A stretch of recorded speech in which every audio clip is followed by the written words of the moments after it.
Hello, brewers of the world. You are listening to the 70th episode of the Brülosophy Podcast, which means it's time for us to answer some questions.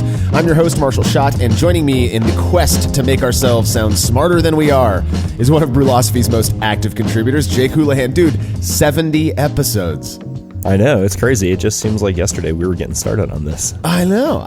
It's it's been so much fun. And I remember when we were getting started doing this thing, thinking like, man, 10 episodes, that's going to be nuts. 20 episodes goes by. Now we're pushing on year 2 of this thing, and 70 episodes in the can. How much more can we talk about? That's what I don't know, man. We need to do more of those live Q&A sessions. Yeah, those are always fun. Well, I always enjoy doing these Brü A shows because it allows us to really dig into some interesting topics. Just a heads up for those who may not have listened to previous Brü A shows, we do these every 10th episode and try not to regurgitate information that you can find on the internet, but rather be as thoughtful as we can. For better or for worse, I guess. We do have a running list of questions that we pluck from, and we'd love to get yours on there. All you have to do is email your question to feedback@brülosophy.com and indicate in the subject line that it's for Brü A. And remember, you don't have they don't all have to be about brewing or beer. If you submitted a question that doesn't get covered in this show, be patient. I promise you we will eventually get to it. Again, we try to be as thoughtful as possible, so we spend some time on each question. Alrighty, if you share our love of the more sciencey side of beer, you really should consider joining the Brew Club, which is free and offers members some pretty badass opportunities, such as having an experiment that you design and perform published on Brülosophy.com. On top of that, members of the Brew Club who tag photos of their brew day on social media with hashtag Brü A beer, that's BRU a beer, or hashtag Brülosophy will be entered into a drawing to have their photo featured in our monthly newsletter, The Hop Beat, and receive some pretty cool stickers as well. Learn more about becoming a member at thebrewclub.com. That's thebruclub.com, and make sure to subscribe to The Hop Beat using the form in the sidebar at Brülosophy.com. If you'd be so kind as to use the links over at Brülosophy.com/support when you do your online shopping, we would really appreciate it. Every time those links are used, we get a small kickback that helps us to continue producing this show. And while we're on that, I'd just like to sincerely thank everyone who used our Amazon link last month for the month of November. It was one of our most active ever. Because of you, Brülosophy was able to donate over $750 to help the Brewers of Paradise who lost their homes to the campfire recover some of their brewing gear. The GoFundMe campaign for this is still active, so you still have time to do your part to help these homebrewers out by making a donation in any amount at gofundme.com/helpparadisebrew. Okay, if you want to receive some nifty rewards for helping us out, become a patron of Brülosophy over at patreon.com/Brülosophy. For committing to a monthly contribution of as little as $1 a month, patrons receive access to never-before-published recipes, awesome discounts at YakimaValleyHops.com, and an invitation to a monthly live Q&A with all-stars of the brewing world. In just over a week, Russian River's Vinny Chalurzo, Mr. Pliny the Elder himself, will be taking patron questions. Future guests include Pico Brew's Andy Johnson, John Kimmich from The Alchemist, and new patrons will have access to all past Q&A sessions with folks like John Palmer, Gordon Strong, Mike Tonsmeyer. Good stuff. Those patrons who pledge at the $5 level or higher are entered into a monthly drawing for a $50 gift certificate from our good friends over at lovetobrew.com. Visit patreon.com/Brülosophy to learn more about being rewarded for helping us out. All right, the 2019 Brew Your Own Boot Camp in Asheville, North Carolina is right around the corner, and spots are filling up quick. This year, I will be joining Drew Beecham and Denny Kahn for a couple sessions on experimentation in brewing, and I'd love to see you out there. BYO set up a really special code to make going a bit easier for fans of Brülosophy. Just head over to byobootcamp.com and make sure to use code BYOBootcampBrülosophy, all one string, at checkout to receive $125 off the regular price of admission. If you haven't already, please consider leaving a rating and review of this show in Apple Podcasts or wherever it is you listen to podcasts. We really do appreciate it, and it helps people who may not know about us to find the show. All right, feedback this week is brought to you by Brewers Hardware, who are excited to introduce their new BH15 pilot system, a fully customizable turnkey rig that utilizes a hard plumb manifold to make brewing more efficient by eliminating all hosing changes. And right now, you can get the BH15 or any other pilot brewing system shipped for free. To learn more, call or visit brewershardware.com, and don't forget to mention Brülosophy at checkout to receive a free gift. These are awesome, guys. That's brewershardware.com. All right, Steve Schmidt wrote in with feedback about episode 32 on brew in a bag. He says, I love the idea of using a brew bag as a mash filter. Do you still use the false bottom with your SS Brewtech mash tun? I want to incorporate the brew bag with my stainless mash tun and false bottom with recirculating pump system. Jake, I know that you use the Infusion MLTs. What say you? Yeah, I've used it with and without. I think it works much better if you do keep that false bottom in there. It's just a tiny hole at the bottom of those SS Infusion mash tuns. And when you have a brew bag in there sitting just on that, it seems to kind of suck the brew bag down in there. Yeah. It seems to pull a little bit more material versus having the false. That's exactly my experience as well. The bottom hole in the infusion mash tuns, and regardless of the type of mash tun you're using, even the coolers, it seems like as the wort is flowing out, it will suck that bag in. So if you have something to stop that, which in this case it's a false bottom that comes with the infusion, you might as well use it because it does completely eliminate that from happening. But is it necessary? Not really. I mean, there are things you can, little workarounds you can do. So, but yeah, I love using those bags as a mash filter though. Yeah, for sure. And I mean, the infusion comes with the false bottom, so you might as well use it, right? Exactly. Well, thanks for the feedback, Steve. If you have show feedback, you can send it to feedback@brülosophy.com, or you can leave us a message by calling 951-444-0320. One of the many rad things about homebrewing is that we can experiment without much risk. Try weird things out that would be unfeasible on a commercial scale. That's exactly what listener Frank Osborne did with a beer he calls Rogue Wave, which he describes as an extreme barley wine. Double mashed with 6 pounds of honey added to it, this beer clocked in at a whopping 19.4% ABV. Whew. 1 minute beer review with Jersey and Tim. Color here. Not clear at all. No, it's dark. Like when you do that stupid thing where you and Marshall mix your Modelo with Miller Lite. That's good stuff right there. Oh, coffee. Oh, God.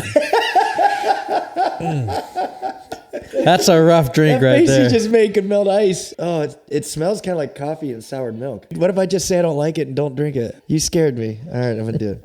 Oh, my God. There's so much going on. It doesn't smell good at all. The smell makes me want to uke. Just don't smell it anymore. Just don't smell it. All right. This got to be a barley wine. Yeah, probably, right? Because we hate those. It's not for me. It's like butterscotch and Vegemite. Build me a Vegemite sandwich.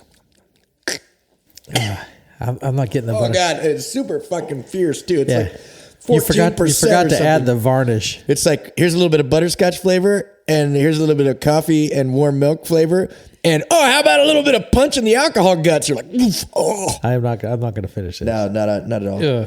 This is horrible. Stop. It's just not for you. That doesn't make it horrible. This is true. You know what? Let's own it. This is not good. I give it a 1. I give it a 0. I give it a -1, which zeroes it out. 0 Jersey Tims. Nice. I'm trying. It's obviously a sipping drink. I think you're right. I think it's a barley wine.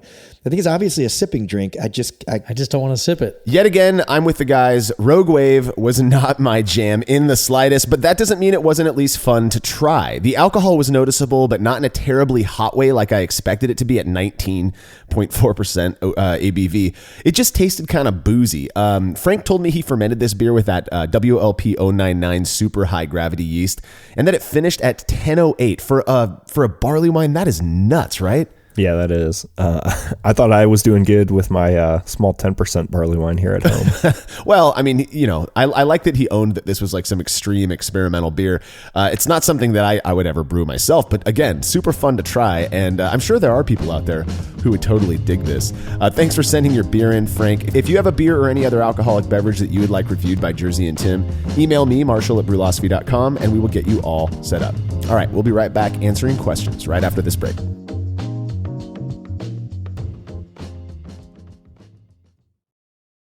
As every brewer knows, the best beer requires the best hops, which Yakima Valley Hops provides fresh from the source to brewers around the world, carrying everything from classics like Cascade to modern favorites like Galaxy and Mosaic, as well as other ingredients and gear. Yakima Valley Hops has it all. And don't forget to check out their new podcast, The Late Edition, where the YVH crew goes into depth on our favorite plant with industry experts. Head over to YakimaValleyHops.com now to see all they have to offer and subscribe to The Late Edition wherever it is you listen to podcasts. After a long brew day, the last thing I want to do is waste more time chilling wort. I've tried so many different options, and ultimately I settled on the super efficient immersion chillers made by Jaded Brewing. With the King Cobra and Hydra, I'm able to chill my entire batch of wort from boiling to just a few degrees above groundwater temperature in as little as 6 minutes. If an immersion chiller is right for your brewery, then do yourself a favor and check out all of the rad options Jaded Brewing has to offer at jadedbrewing.com, and be sure to let them know Brülosophy sent you.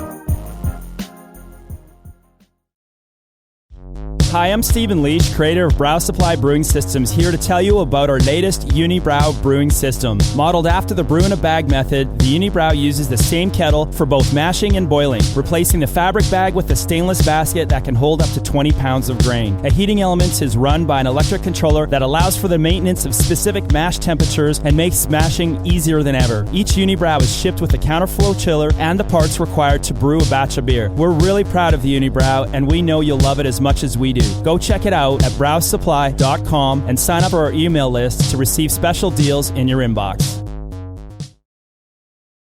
Family-owned Atlantic Brü Supply is the largest homebrew shop in the Southeast. No gimmicks, no multinational corporate overlords, and no BS. They offer exclusive malts, yeast, and more from local artisans, as well as award-winning recipe kits. They also sell professional brewing gear and cask equipment from sister companies ABS Commercial and Cask Supply. Most ingredients are available by the ounce, plus Atlantic Brü Supply has an on-site calculator to help you craft your best brew. Orders are processed same day, and 2-day shipping is guaranteed for East Coast customers. Get 15% off your first order using promo code BREWPOD, that's BRUPOD, at AtlanticBrewSupply.com.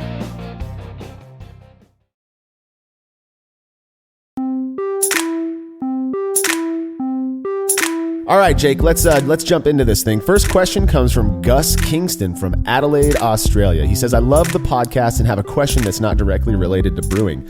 I'm part of the committee leading our large club here in Adelaide, the South Australian Brewing Club, and I'm always looking for ideas for our club nights and other get-togethers to keep our membership interested, engaged, and of course, getting value for money for their membership. Do you guys have any unique ideas for club meetings outside of the usual stuff like tasting and rating other members' beers, hearing from local pro brewers, etc.? I'm open to anything. We're doing a brewing podcast talk to introduce and review brewing podcasts for the membership, and Brülosophy will, of course, be the most recommended listen. Oh man, Jake, do you have any ideas for what this brew club can do to keep things interesting? Yeah, one of the cool parts about being a Brülosophy member is I get to go to quite a few different clubs and kind of see the cool things that happen at different clubs and pick and choose them. For me, some of the cooler ones I've seen are off-flavor testing kits. So like the club goes in and buys one set of off-flavor spikes, or maybe two, depending on if it's a big club, and then pass out beers that are like Bud Light or Miller Lite spiked with these off flavors based on the recommended doses, and everybody gets to try it and kind of discuss. I think it's really helpful, and I think it's a lot of fun. Yeah, no, I totally agree. We've done that in the local club here in Fresno, off flavor testing and whatnot. And it's always super interesting, especially, one of the things you learn is how sensitive you are to certain off flavors or lack of sensitivity in some cases. The thing, when I think about brew clubs, it's a brewing club. So it's going to be generally centered around tasting beer that's brewed by other people. In my experience, one of the more like the less interesting things is when we're doing tastings of commercial beer. It's a homebrew club. I want to taste homebrewed beer. That's a personal opinion of mine, but there are some cool things that I've heard from other people and some things that I've experienced as well in brew clubs. One of them is having an area set up for a certain amount of time during every club meeting where you've got BJCP judges who are sitting and like digging into, like, no offense can be taken, but really digging into the beer that you brewed and giving the best feedback they can. It's in essence, it's kind of like, people who enter these competitions to get feedback, to get good feedback on their beer. You're getting it at every meeting from the very people who are, the judging the beers that you enter. I believe Drew Beecham with the Maltos Falcons, that they have something set up like that. That's pretty cool, and that would definitely be very helpful for people. I think a couple other really cool ones that stick out to me are club brew days. Getting club members together, going to somebody's house and having a brew day to see how other people brew. I think that's pretty cool, and it helps you learn a bit. Yeah, I totally agree. We had about 5 or 6 years ago now, we had a cool thing where the entire club was split up into 4 groups, and those 4 groups had to completely organize a brew day just for their group, right? So they picked the person's house they were going to go brew at. They go and they make these beers, and then all 4 of those beers competed against each other. So those beers had to be ready at a specific time. That was a lot of fun, and you had a lot of freedom within each group to do whatever you wanted, and it was basically who made the best beer, right? That's awesome. And everybody kind of got to vote. So there's all kinds of stuff like that. I think it's pretty obvious that I like the experimental side of brewing and beer. So that's always fun as well. If you've got a couple people who want to get together and design like an experiment, whether you're using the triangle test or you want to do something like the Hop Chronicles, I'm always willing to help out with that kind of stuff, help you to get things organized. And so if anybody out there actually, if you're interested in doing that kind of stuff with your club, if you want to chat about organizing some experimental stuff, shoot me an email, marshall@brülosophy.com. I'm happy to chat with you about that stuff. So, all right, hopefully that helps. Next question. All right, Mike Whitehead via email. A newbie question. As I am designing my first brew, 2 hypothetical grists demonstrating 2 routes to a beer of the same or similar EBC gravity alcohol.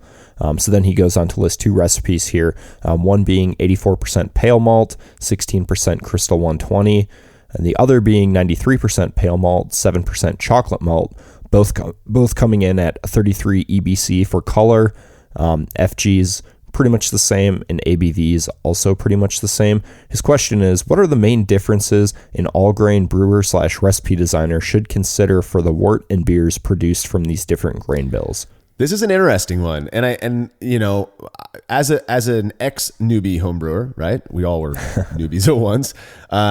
This is definitely something I used to consider. And you did an experiment a while back, actually, that this makes me think of, Jake. The one where you blended, 2 different crystal malts and compared it to another one. But the blend you designed to achieve the same color, right, as the straight single crystal malt beer. Yeah, exactly.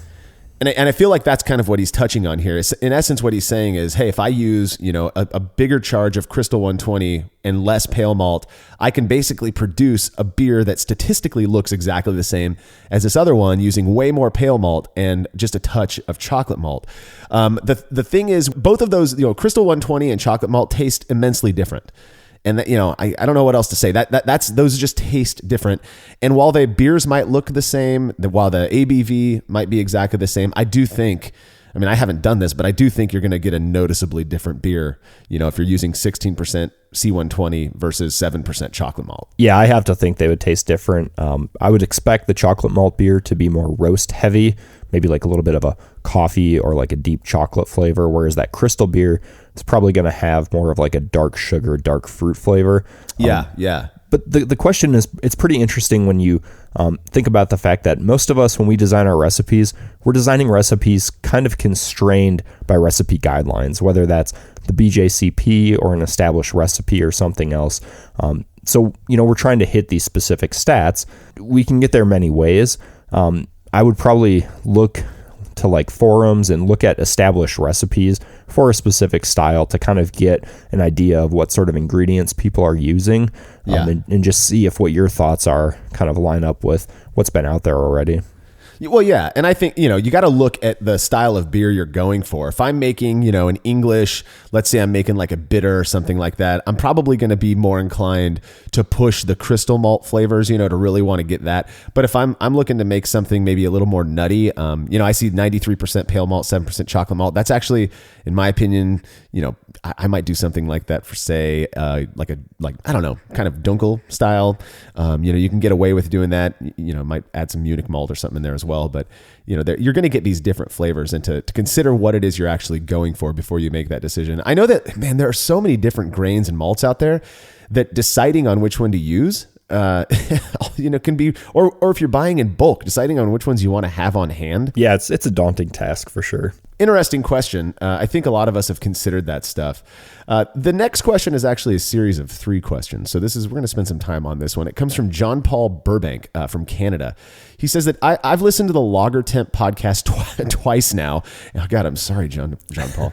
And read through many different articles on the subject. And I find this just fascinating. He says, a few questions for you. 1, when you were doing the high temp lager experiments, did you do any diacetyl rests on the hot fermentations? Meaning when a beer was fermented at, say, 24C, did it then rest a little higher at 27C for a few days? Jake, you and I have both done these, lager fermentation temperature experiments. When I'm fermenting warm, and whether I'm doing the experiment or not, I don't generally, I just treat them like an ale. I don't know if I'd call it a diacetyl rest because it's pretty warm anyway. 66 degrees Fahrenheit's about 19C, and then I'll bump it up to about 21C, just kind of as a function of my normal process. Yeah, I do the same. I I think specifically for the lager firm experiments I've done, I kept them both at the temperature they were fermenting at, just to keep all things equal. I wouldn't want to do a diacetyl rest on a low temp beer and not do one on a high temp beer. Right. But yeah, typically I think I'm always raising like 3 days into fermentation up 2 degrees, 4 days up 2 degrees until I get to about 6 to 8 degrees from what I originally started fermenting at. Well, and the whole purpose behind ramping the temperature, in my opinion, and the reason I do it with pretty much every batch I brew, on my own, whether it's ale or lager, is to drive attenuation. Right, those yeasts like that warmer environment. And the last thing I want is to produce a beer that's not fully fermented or that might have, some byproduct. The fermentation process creates these, I don't want to call them off flavors necessarily, but these compounds that I don't want in my finished beer. And so by ramping that temperature up a little bit, ostensibly what you're doing is encouraging, that stuff to go away in essence. Do you generally, are you kind of the same way, Jake? Like when you make an ale, you're ramping the temperature a little bit regardless, right? Yeah, I think all beers I brew, I think day 3, I just pretty much start ramping 2 degrees a day until they're done fermenting. It also speeds up fermentation, which is great. That's my approach as well. So, all right, his second question, he says, I find it interesting that ale yeasts by comparison do not handle high temps well, meaning most ale yeasts fermented at 24C. 24C, that's got to be 73 degrees Fahrenheit, something like that. I think it's right around there. So they can produce some pretty strong off flavors. I wonder if there's an ale yeast equivalent to the Weihenstephan lager strain. Ooh, that's a good question. What do you think? Is there what's like a really robust ale yeast that doesn't seem to be too terribly influenced by fermentation temperature? I mean, I'd probably have to guess that the Chico strain or the San Diego super yeast. Yeah. So the thing about the Chico strain, and I think that's, it's a notably clean, almost annoyingly clean in many instances in my experience. The thing about that is you'll hear people talk about, like when you ferment that yeast too cool, that'll like impart these peachy esters. You go a little bit too warm, and people say that it can kind of have like an appley thing, or you get the people just say fruity esters, whatever. I'm not so sure. I think that if you're within the like a 64 to 70 degree range, you're probably going to produce a beer that tastes the same, right? Yeah, probably at least. I'm trying to think. So the WLP 090, that's San Diego super yeast, that is a great yeast, but it's kind of fickle. And I remember when I first was introduced to that strain, I actually used it. The very first beer I ever made with it is Tiny Bottom Pale Ale, which I still love that recipe. So I had brewed this beer and I wanted to build up a yeast cake using that yeast. And that's how I designed Tiny Bottom. And I remember it fermenting fast and it worked out really well. So I started selling it to all my friends. Dude, you got to try this strain. This is way back in like 2011. Everybody starts using it, and probably half of them, right? And half of these experiences, they were talking about how the yeast just didn't finish fermenting, like it stalled on them, which is something I'd never experienced. Well, come to find out, they were fermenting it literally like 2 degrees cooler than I was. I was at 66, 67. They were at 64, 65, something like that. Yeah. And I started to read about how people were having this experience of that yeast stalling. Now, I don't know if that has any impact. I would, on if fermenting at these different temperatures is going to have an impact on flavor. But to me, in my personal experience, that is a very robust yeast that I think you could probably get away with doing some pretty warm fermentations with. Yeah, and also like that, this 24C, that's 75F. So I don't think most lager strains are going to be, I don't think we're going to be comfortable using them really at that temp either.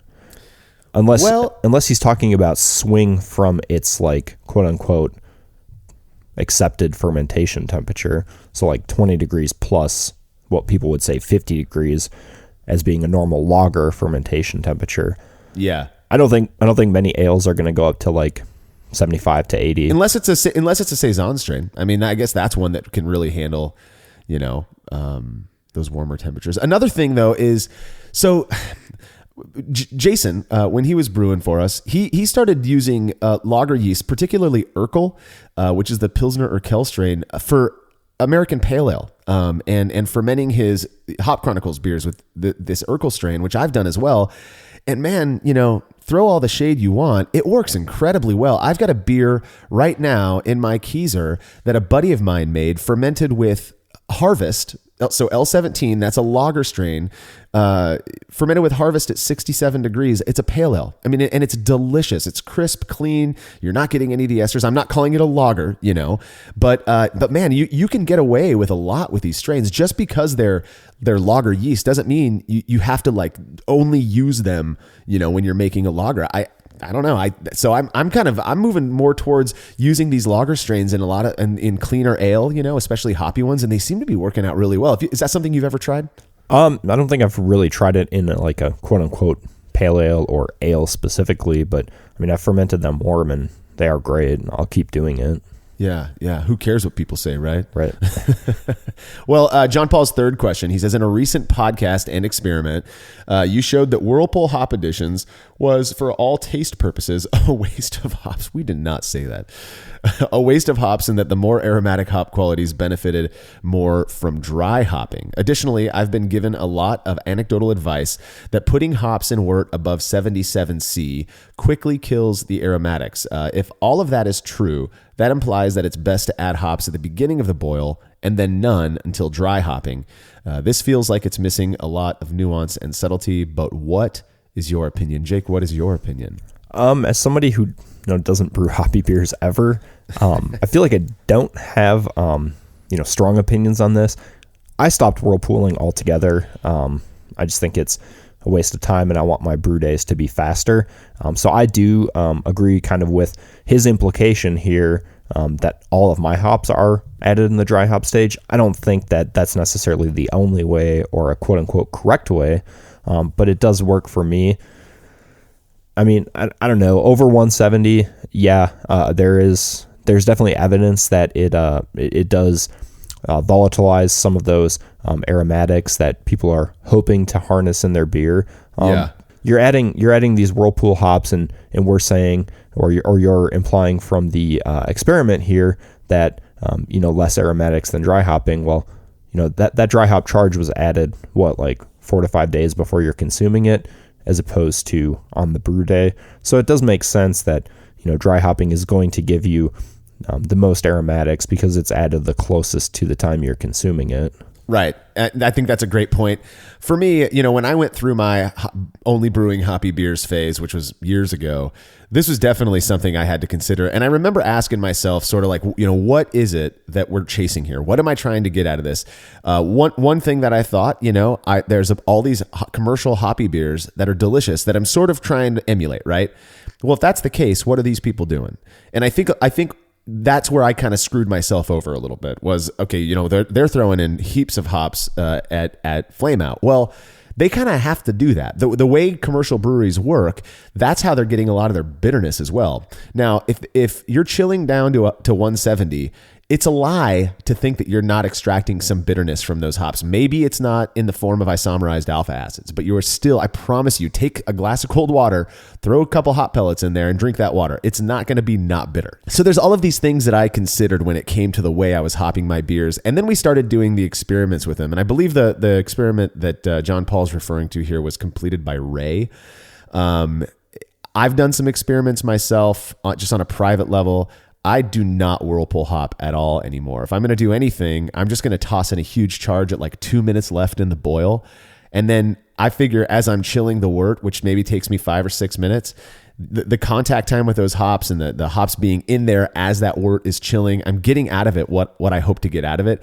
And that's sort of what kind of the way I look at it these days. And then again, I feel like dry hopping is really where you get that hop character. So yeah, I'm not Whirlpool hopping. I do think that's kind of a remnant of the homebrewers trying to emulate commercial breweries. I totally agree.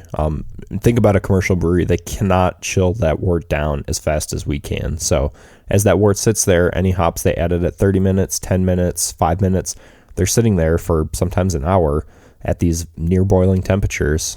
So right. If you are trying to emulate that exactly, I mean, yeah, do that, but we can probably work around that and not have to do that. And honestly, I don't think you're going to hurt anything. We've all made, hoppy beers that were whirlpooled or had these hop stand hops added. I just don't think it's adding that much. And our experiments seem to back that up Question the results as much as you like. Try it for yourself though. Split a batch, do something like that and try it out. I just think, again, this is a matter of scale issue. And I think that on the commercial scale, with many, as it is with many issues, it's just, we don't need to be doing that. Like you said, we're able to chill our wort in a matter of minutes, whereas, they're running that wort through a heat exchanger for sometimes upwards 45 minutes to an hour, right? Yep. Well, that's what we think about those three things. John Paul, thanks for sending in the questions. They've all been great so far. We've got more after these messages from our sponsors.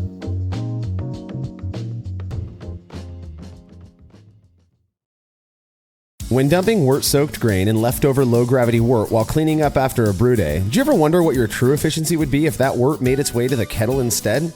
Using the brew bag, a fabric filter for all mash tuns and brewing methods, allows you to capture every last drop of wort. Not only does this increase kettle efficiency, it lowers your grain bill, which saves you money. Throwing wort in the trash is like dumping a 12-pack down the drain and just doesn't make sense. Use the brew bag and leave no wort behind. I've been using these filters for a long time and recommend them to everyone. I never have to worry about a stuck sparge and cleanup is fast and easy. Go grab yourself a brew bag fabric filter at bruinabag.com and be sure to use code TBP17 at checkout to get a discount on your order. Have you ever thought about adding a port to your kettle but held off because you didn't feel like drilling into your gear or sending it off to have someone else do it? From the makers of the super fast counterflow chiller, the Accelerator, comes the Hangover, the easiest way to add extra ports to your kettle as well as countless other options. Mount a faucet to your keg for easy portable pouring. Set up the perfect whirlpool arm. Hold a heating element in place. All of this and so much more without permanently modifying your gear. Manufactured right here in the United States, the Hangover offers brewers too many convenient solutions to list here. So head over to Accelerator.com today to see what the Hangover can do for you.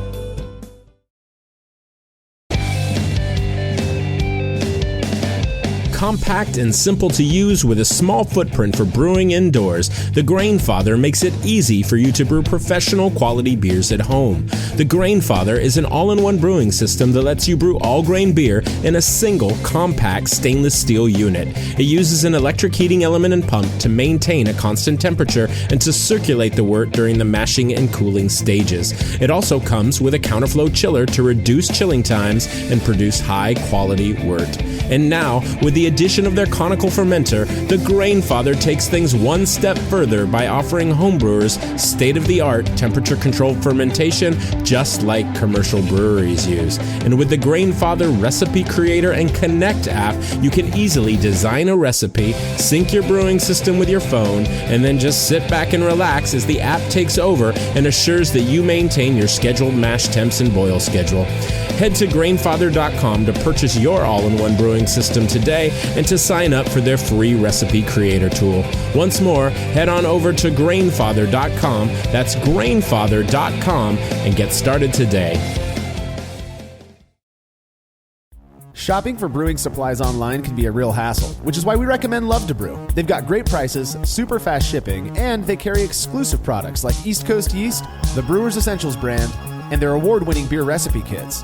They're also the only place you can pick up your very own Brülosophy recipe kit. The numbers don't lie. Love to Brew has hundreds of 5-star reviews and thousands of brewers are choosing them for their supplies and ingredients each year. Experience the difference at lovetobrew.com. That's love, the number 2, brew.com.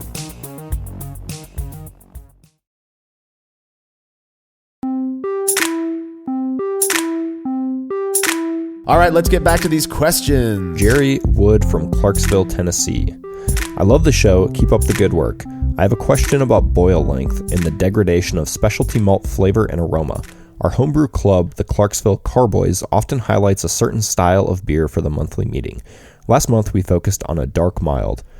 One other member and I decided to use the same recipe, except I would use the short and shoddy method and he would use more traditional means.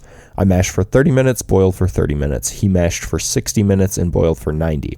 When we side-by-sided these beers, is that a I like that word. Common phrase? Side-by-sided. Sorry, editor's note there. Yeah. Mine had a great bready, nutty aroma and flavor, but his was much more muted.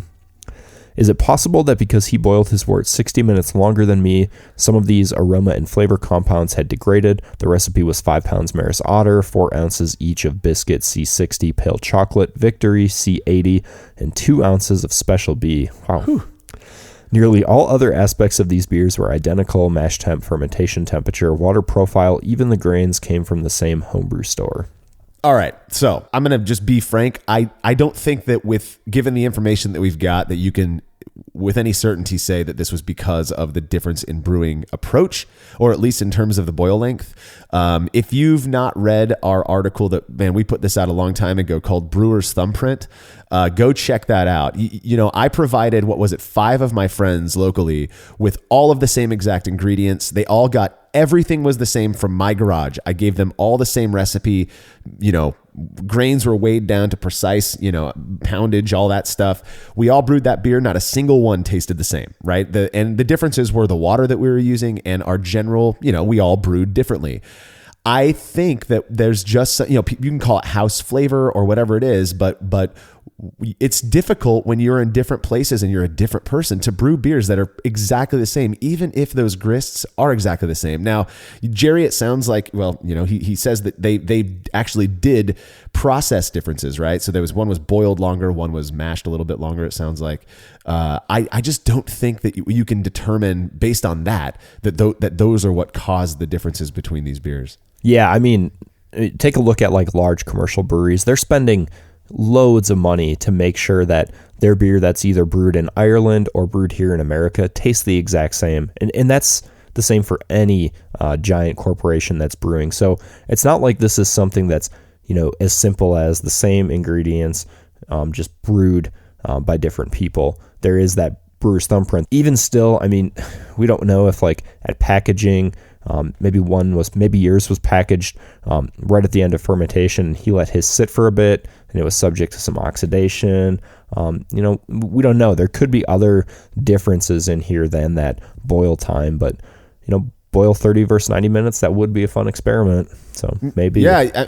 I mean, we've done it, right? But the thing is, in our boil length experiments, people can't taste a difference. So, that kind of, and I've done these boil length ones and I can't taste a difference even knowing the variable. Yeah, I think we need to do one with 20 specialty malts like this.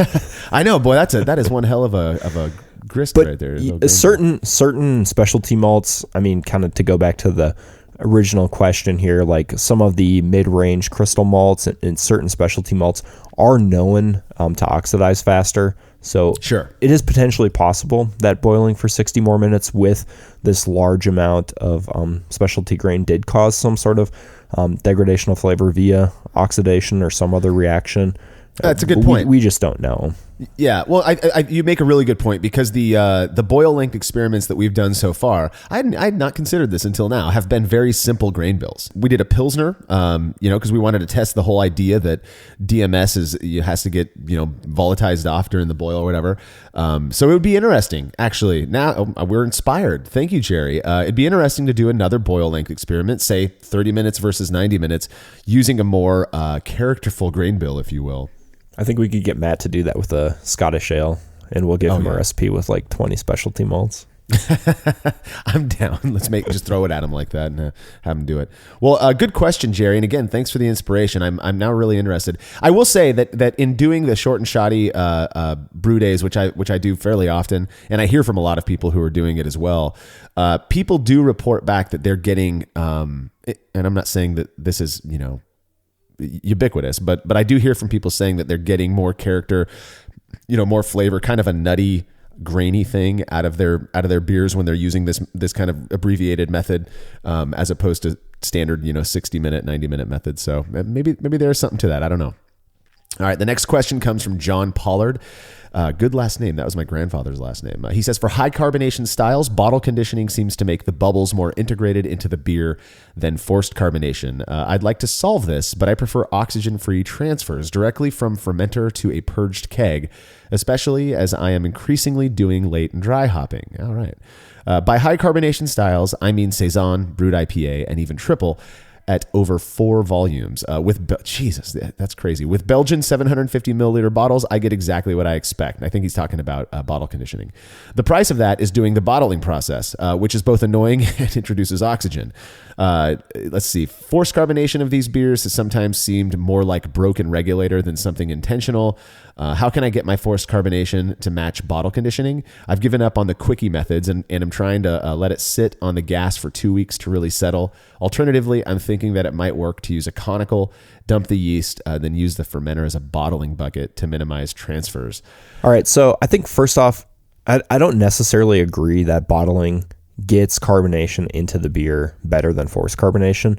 I think we run into this issue with high carbonation styles on tap where the serving volume or the serving pressure is too high for the pressure that the beer is at. And you have to bump that down to 5 psi for these high carbonation styles to really do a slower pour, so you're keeping that carbonation in the beer. If you're pouring it too fast at a high psi, you're just going to have a cup of foam and the carbonation is not going to be in there like you want it. And another consideration, you can go up to 20 foot of beer line length, especially if you're using 3/16 inch beer line. The longer you do it, the more carbonation you're going to be able to keep in that beer as you're serving it from your keg.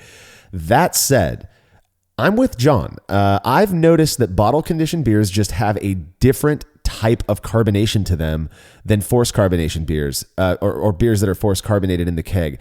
And I don't know how to explain that. I know that we've done an experiment on this. I forget what the results were on that actually. I've done 2 and they were both not significant. So that doesn't mean they're not different. I can taste the difference, Jake. I don't know. I've got a very sensitive palate when it comes to carbonation. But it does seem like it does something different. The foam usually looks a little bit different to me. When it comes to bottle conditioning, I seem to notice more of that rocky, kind of creamy, frothy foam, whereas there's a very kind of predictable type of foam when I'm forced carbonating. I really don't know. If I were going for styles like Brü IPA, Saison, and Triple, and I really wanted to push the high volume, CO2, 4 volumes is pretty doggone high. I think what I would do is go out and get 20 foot of beer line. I'd hit the keg with 50 psi over a day and a half. And let it really carbonate, and then drop that down to probably 18 psi, and see if that 20 foot of line helps to keep the pouring proper. So you're not just getting that glass of foam, but you're getting a standard pour with a bunch of carbonation in it. I don't know. Besides that, I can't really think of any other way unless you condition in the keg. Yeah, that's true. You could definitely do that, but you still do have to have that balanced line. Yeah, in order to serve it. In terms of bottling, trying to minimize oxygen. As someone who's done these 2 experiments now, I've really thought about this quite a bit. What I did is I purged a keg. So you can take a keg, fill it all the way up with star sand, push that star sand out with gas. Malcolm even adds some sodium metabisulfite to his star sand liquid as he's pushing that out to really try to eat up any oxygen that's in there. Keg your beer into that with the sugar solution already in there. And then what you can do is take a bottling gun and just bottle from that. You can hook up your bottling gun to CO2 and purge each bottle before you bottle from that. Doing that from, I think, a conical, he says, would also work as long as you have the adapters to get your bottling gun onto the conical. So something that I've probably been asked twice this week alone already is when it comes to kegging in this oxygen-free environment, and by you're recommending using a keg to bottle from as well, which I think is actually a great idea, probably safer than a bottling bucket. How? And this is the question that I've gotten. So you push out all the CO2 or all of the star sand solution, right? So you've got this nice, empty, sanitized, and presumably oxygen-free environment, but you still have to get that sugar solution into the keg. What are you doing to do that in the least oxidative way possible, I guess? Because you have to take the lid off to add it, right? Yeah, I take the lid off, add it, and then hit it with more CO2. So I'm sure there is some oxygen in there. I mean, this is home brewing. We're not able to evacuate it entirely. Something that I've been thinking of, and I think Greg kind of did this with something at one point, but if you could get like a huge syringe, like a comically large syringe, put your sugar solution in there, connect a piece of tubing to a disconnect, like the liquid disconnect, put that on, and then squeeze the sugar solution in somehow while you're pushing, the air out of the gas post on the keg. I'd imagine there's got to be some way to do that. Yeah, Greg did that with gelatin. Actually, it's in one of his old articles. It's pretty awesome. The thing is, though, the syringes that he used, I don't think you can fit that much. He had to do it like 4 or 5 times. I would think, because those syringes that you get, they're like the kids, medicine syringes that you can get for free at the pharmacy. They only hold like 10 milliliters of liquid. So hey, maybe we invent the Brü syringe. Oh, the Brü baster. The turkey baster with tubing hooked up. Oh my God. Let's leave that alone for now. All right. Before we get to the next question, I want to remind everyone about the awesomeness that is Imperial Yeast, who are providing brewers with the finest quality yeast on the market. Packing 200 billion cells into each pitch-right pouch, brewers are ensured a quick and healthy fermentation.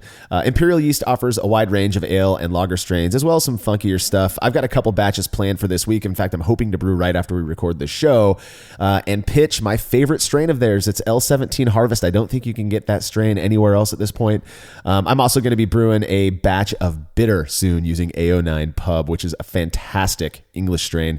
Awesome stuff. Go check out everything Imperial Yeast has to offer at imperialyeast.com. You can pick up their stuff at More Beer and Great Fermentations. Okie doke. Amanda Ontaya, she says, as someone just starting out with homebrewing, I understand that keeping control of fermentation temperature is very important when it comes to making quality beer. If you don't have a spot in your house or garage that stays at a stable temperature for fermentation, what do you suggest as a simple and inexpensive fermentation chamber? Also, what advice can you offer someone when they would like to begin creating their own recipes? Okay, these are 2 separate questions. So the fermentation chamber one, Jake, I know that you've got a cool little setup, right, in your basement? Yeah, I think I have my favorite setup I've ever used.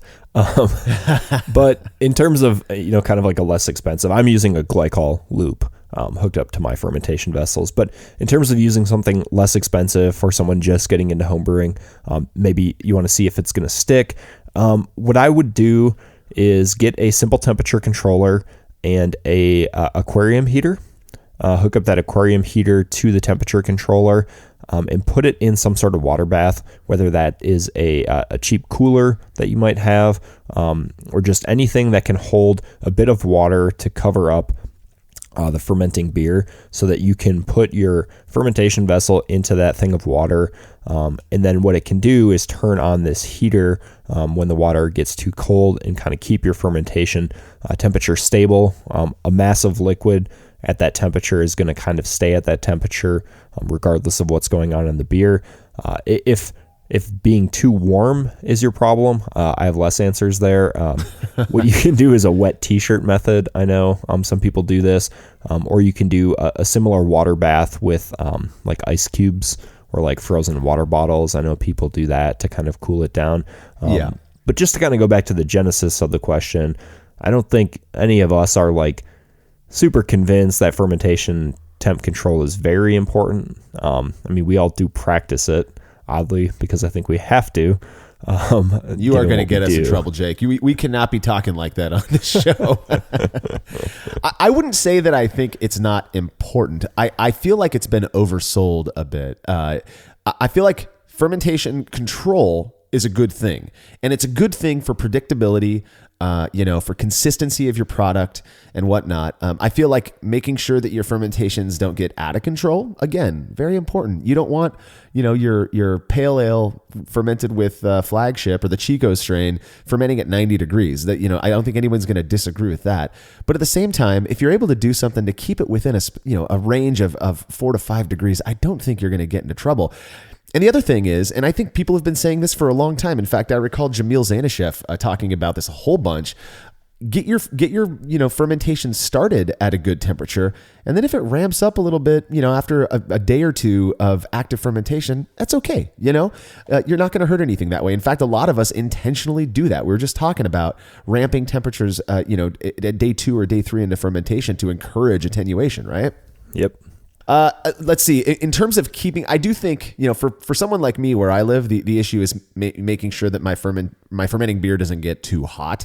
I think the best bet, you mentioned the wet t-shirt thing. I think that's what they call a swamp cooler method. Yes. Yeah. So essentially like a wet t-shirt or a wet towel wicks away the heat as that water's evaporating from whatever you put on your fermentation vessel.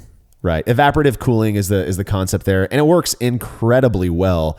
If you take a batch of fermenting beer, that fermentation is causing a lot of movement in that beer, right? It's causing a lot of movement. So you can kind of assume that you've got a consistent temperature throughout the fermenting beer. And so if you've got a wet t-shirt or a wet towel or something like that surrounding that carboy, that fermenter, it's gonna be keeping that fermenting beer cool. And it really does work surprisingly well. Do you have control over it? Not as much as you do if you have, say, like a fermentation chamber or a hoity-toity nice glycol system that all of us want, by the way, Jake.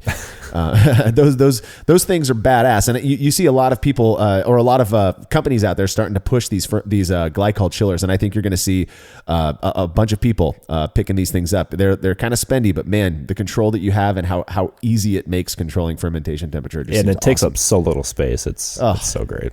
Yeah. God, I'm jealous. To your second question, what advice can you offer someone who'd like to begin creating their own recipes? I think at this point, all of us kind of have our recipes or understand for a style what we like in a beer. When I first started, the internet, like find a beer you like commercially or a style you like commercially, and search for clone recipes of that. Kind of look at a few, see what's common in terms of ingredients for those, and then brew one.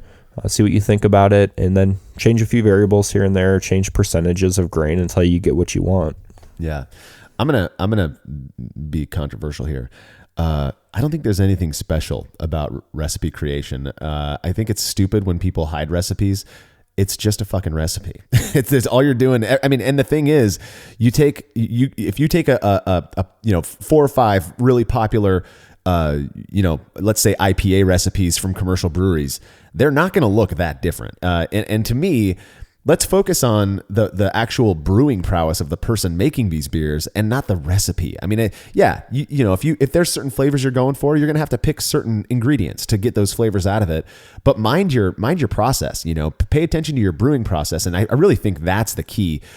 In terms of creating recipes, I have found, and this has been said for eons, don't overdo it, man. Stick with 2 or 3 max grains. See what you can get out of that.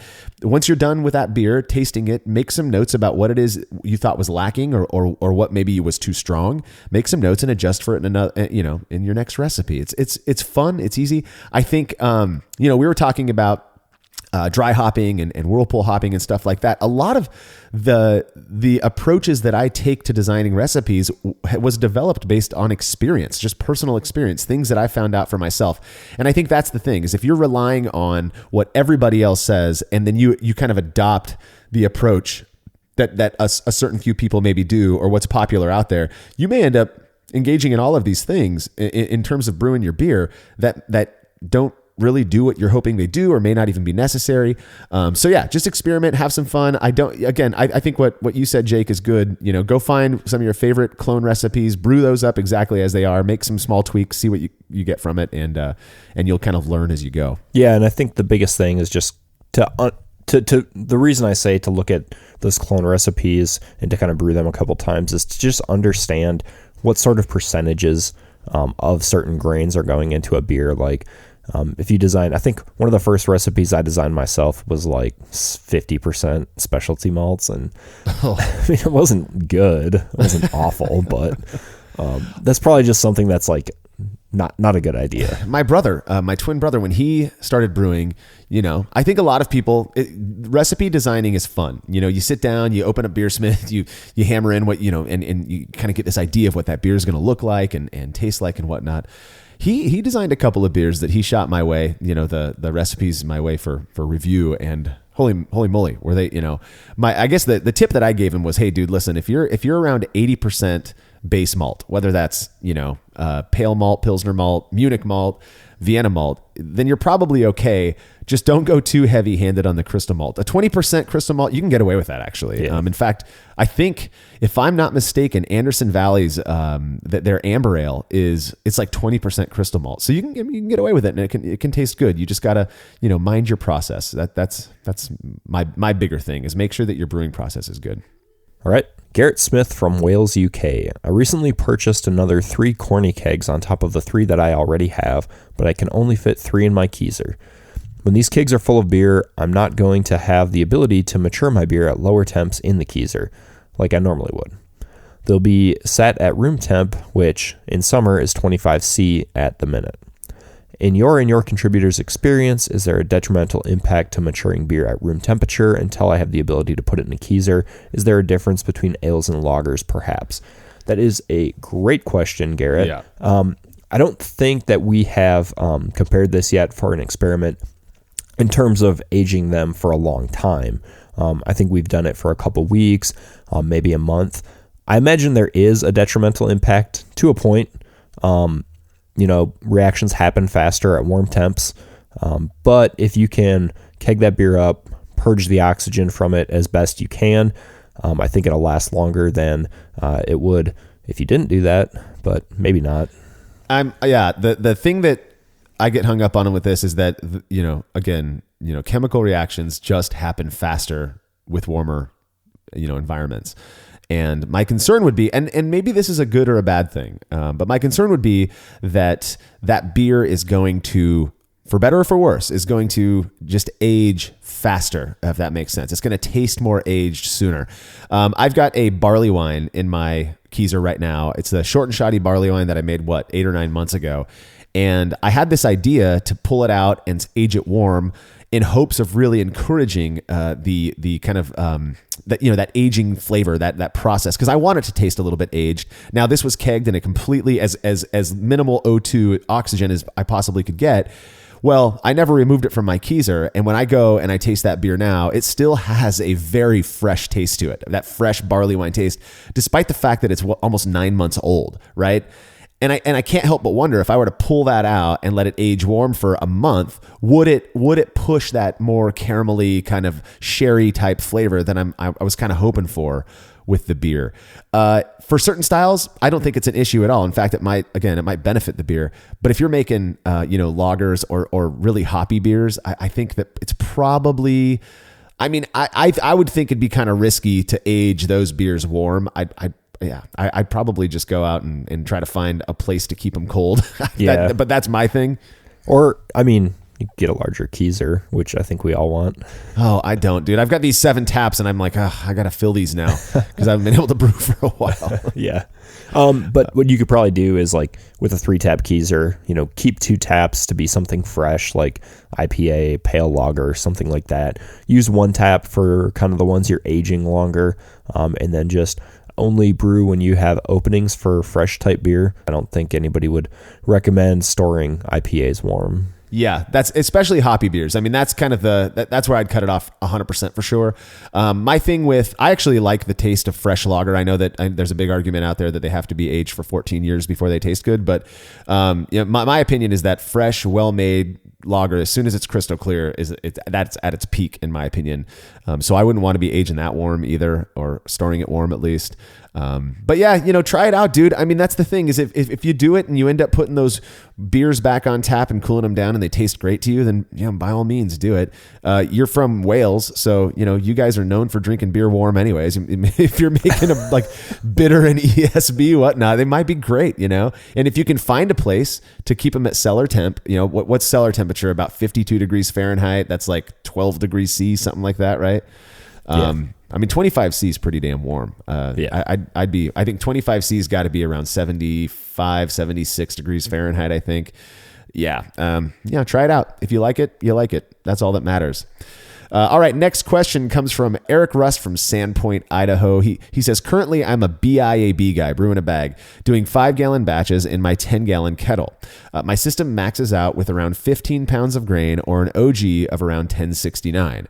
I'm loving the simplicity of the setup I have, and I'm also looking forward to getting an Imperial Stout going this fall that would require about 18 to 23 pounds of grain. Yes. Which Beersmith calculates would require 11 to 12 gallons of kettle space, more than I have. So 2 options come to mind. He says, I could either do a 10-gallon mash volume, then top up to my pre-boil volume by pouring the extra gallon or 2 of water through the lifted grain bag. So pulling that grain bag out, right, and basically doing a modified sparge. Or he says, I could mash with a percentage of the total volume, let's say 50% of the total water needed, then transfer the grain bag to another vessel with the other 50% water, basically turning this into a BIAG batch sparge. Yeah, I mean that basically is what that is. You're just moving the grain instead of moving the water or the wort. He says, I'm new enough not to know how these options might affect efficiency. There also might be some other approaches to this that BIAB masters have found effective. When to squeeze, mash, and sparge percentages, etc. Okay, so the things in terms of your different options here. So do a 10-gallon mash volume and then top up to pre-boil. If you put that much grain in less water, you are going to get less efficiency overall. So you would have to bump your grains up. Otherwise, you're not going to hit the OG you want, and you're probably going to be disappointed at the end of the day. I have done this, quite a bit actually. I don't like to brew high alcohol beers, but for some reason I have been recently. I don't know why. Are your friends asking you to do it, or are you just doing it for yourself? No, experiments. Oh, there you go. Yeah. Sorry about that. But what I did, so I brewed up a massive barley wine. I kind of alluded to it earlier. And my infusions max out, I think, for a 10-gallon batch, which is what I want to brew. I think they max out at an OG of about like 1070. So similar here to Eric's question. Yeah. So having 2 of those, I just did 2 separate mashes as if each was a 5-gallon and ran them into the same kettle. I don't know. I mean, as a BIAB guy here, he might only have 1 kettle. It might not have another way of doing 2 mashes, but I think that's probably, the easiest way that I would recommend doing it. Yeah, no, I'm with you. I've done this as well. I would probably, so he has these 2 options. I actually think those are probably 2 of the more common options that people in his scenario would use. I would be compelled to go for option 2, and basically just do what is effectively a batch sparge. And this is what I've done in the past. The thing is this. So we've done an experiment where on sparge water temperature, right? So an issue with this is people who don't have the ability to heat up 2 volumes of water, right? So you've got 1 kettle and then but you still need, you want to sparge with this warm water, whatever. Well, we've done an experiment on sparge water temperature, and I believe Mike Tonsmeyer's played with this as well. It doesn't need to be warm. All you're doing is rinsing the extra sugar from those grains. So even if you're able to collect, your regular, room temperature water, 68 degrees or so, 20 degrees Celsius, and then pull out those grains and then throw that grain bag in this room temperature water just to rinse off that extra sugar, you're probably going to extract more that way than if you're trying to do this sparge thing where, basically as you're pouring it over the bag of grains, you're only hitting those grains that water's flowing through. It's not like it's actually creating that squeegee effect. So I've done this. I've done it a couple of times and it worked fine. I would suggest, putting your brew house efficiency down maybe 5 or 6 percentage points from what you normally get, just to be sure. And if it's, if it's a little bit higher, wonderful, right? So that's what I would do. And again, all you're doing is rinsing the sugar off of those grains. Conversion is done. Conversion's complete. So you gotta, again, what are you chasing here? You're just trying to get that extraction, right? Exactly. So that's what I would do. Jake, sounds like we're basically on the same page with that question. Eric, thank you so much for sending the question in. And thanks to everyone who send their questions in. That's all the time we've got for this show. If you have got questions that you'd like us to address in an upcoming Brü A episode, you can shoot them to feedback@brülosophy.com. Just make sure to indicate that they're for Brü A. That way we can kind of file them away and get them added to the list. I've actually been compiling a list of like bigger issue comments and questions that we regularly see. We may just tackle that 10 episodes from now. Jake, do you have anything else, man? No, I got nothing. Thanks, everyone. All right. To read about our experimental adventures in brewing and beer, head over to brülosophy.com. The Brülosophy Podcast is made possible by the generous support of our sponsors as well as all of our rad listeners. We seriously could not do this without you. Cheers to everyone who has subscribed and left a review of our show. It makes a huge difference. If you haven't yet, please consider doing so. Head over to brülosophy.com/support to view a list of ways you can easily help us to continue producing this podcast. If you want a reward for your support, visit patreon.com/brülosophy. Thanks again for listening. We'll be back next week with another episode of the Brülosophy Podcast. Until then, think beer. Start off the morning with some hot tea, lemon and honey cause it soothes my throat. Put some herb in the bowl, yeah, it's homegrown. Ain't gotta go through the middleman no more.